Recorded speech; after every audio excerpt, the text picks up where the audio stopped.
Halo teman-teman semuanya, banyak orang bingung ya marking market structure itu seperti apa. Apakah ini yang paling benar? Apakah yang kedua ini yang paling benar? Apakah yang ketiga ini yang paling benar? Yang mana? Silakan dijawab di kolom komentar. Kalau jawaban saya adalah tidak ada yang paling salah dan tidak ada yang paling benar. Yang paling ideal adalah cara kita marking market structure dari waktu ke waktu harus selalu sama, harus selalu konsisten. Maka dari itu kita perlu yang namanya rule. Kita perlu yang namanya aturan agar saat kita melihat market, kita bisa marking market structure secara konsisten. Kenapa kok konsisten penting, ya kan? Karena apa, teman-teman? Saat kita konsisten melakukan suatu hal, kita bisa tracking. Tracking pakai apa? Pakai data. Nah, saat kita punya data, apa keuntungannya? Kita tahu kelemahan dan kelebihan kita. Kelemahan ya tinggal kita buang, kelebihan tinggal kita jalankan terus-menerus. Saat teman-teman ingin outcome atau hasil trading yang konsisten, ya tentu kita perlu action yang konsisten. Action konsisten sama dengan terus rule yang digunakan di Jaripedia apa? Saya akan hapus terlebih dahulu. Rule yang digunakan di Jaripedia adalah dua close candle. Saya akan jelaskan ke teman-teman. Dua close candle itu caranya seperti apa? Nah, teman-teman, banyak orang mungkin akan berdebat ya. Ini apakah pivot atau bukan? Nah, daripada berdebat, kita tinggal tanyakan rule apa yang kamu pakai sehingga kamu bisa beranggapan itu adalah pivot. Nah, kalau kita ngomongin dua close candle rule-nya, maka dari itu kita harus memvalidasi dulu. Kemudian teman-teman bisa lihat sekarang, ini adalah asumsi kita di awal. Kita tinggal marking candle terendah di antara semua candle yang ada di sini dari high ke low-nya. Kemudian kita tinggal cari apakah ada dua close candle di atas garis proksimal ini. Kita akan lihat di sana ada satu close candle pertama, dua close candle kedua. Dan ini dinyatakan valid berdasarkan rule atau aturan dua close candle. Selesai. Tidak ada lagi perdebatan. Setelah cari low, kita akan cari high misalkan. Kita urutin terus ke atas.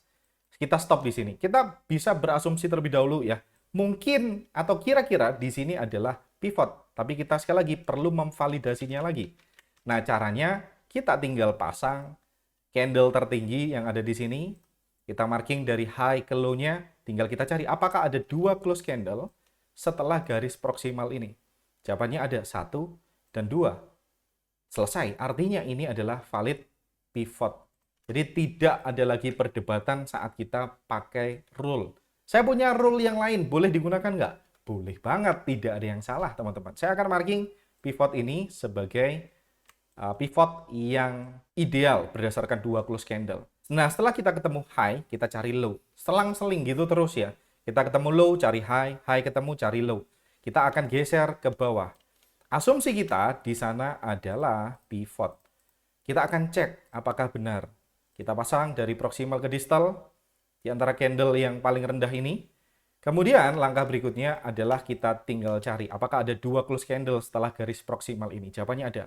Pertama, kedua, selesai. Ini adalah valid pivot. Oke, dan seterusnya. Nah, kalau kita trading market structure, kita hanya perlu 3 segmen. Kalau kita lihat sebenarnya kita udah ketemu nih. Segmen pertama, segmen kedua, dan segmen ketiga. Kita punya downtrend di AUD USD dan seterusnya. Gitu terus ya, teman-teman. Nah, kalau kita ngomongin trading strategi, ya kita tidak melihat tren atau market structure pada time frame entry. Contoh nih, misalkan kita sekarang berada di H1, idealnya kita melihat market structure di H4 untuk entry di H1. Kalau teman-teman lihat, kita bisa melihat secara manual seperti yang kita lakukan tadi. Kita bisa lihat di situ ada low. Cepat aja kalau teman-teman udah terlatih harusnya akan semakin cepat ya di sana. Oke, ini adalah pivot juga. Saya akan kasih lingkaran. Ini ada dua close candle di bawahnya. Kemudian ada dua close candle di atasnya. Teman-teman bisa lihat, ini kita ketemu low. Oke, kita ketemu high. Adakah dua close candle di sana? Jawabannya ada, satu, dua, ada. Kemudian di sini ada pivot lagi. Teman-teman bisa lihat ya. Dua close candle di atasnya, satu, dua, valid. Kemudian dua close candle Di sini ada nggak? Ya, kita akan cari lihat ini ya. Inilah titik tertingginya, ada dua close candle di bawahnya, dan seterusnya dan seterusnya. Kita tinggal rangkai setelahnya. Ingat sekali lagi, kalau kita mau mencari setup terbaru, kita hanya perlu 3 segmen terakhir. Tapi karena ini adalah contoh, saya akan marking sedikit lebih jauh market sectornya. Setelah kita ketemu tren di H4, kita tinggal cari setup di H1.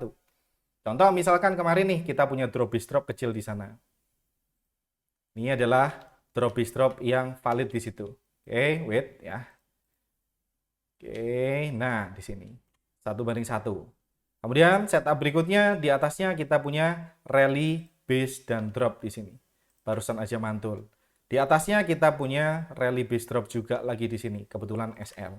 Kalau teman-teman lihat mundurin lagi struktur berikutnya ke belakang, teman-teman bisa lihat ini adalah pola reversal huruf M. Kita bisa jadi seller di sana. Teman-teman bisa lihat ada drop, base, drop yang sangat cakep di sana.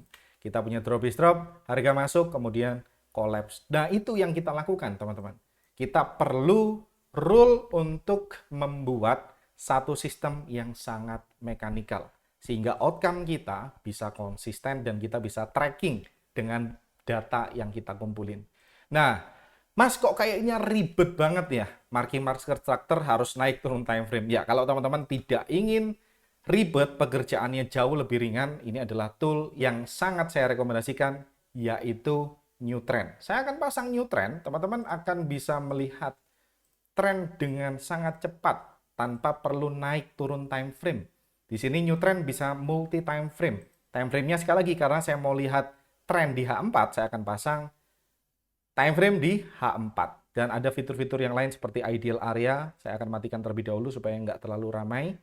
Kemudian dan seterusnya. Teman bisa lihat, cara saya marking dengan cara new trend marking, ada perbedaan nggak? Tidak ada perbedaan, karena sistemnya sangat mekanikal. Kalau teman-teman pengen pakai new trend, linknya sudah ada di deskripsi. Kita akan bahas lebih lanjut saat live charting di video atau live berikutnya. Saya Dani Indra Pratama, undur diri dan ciao.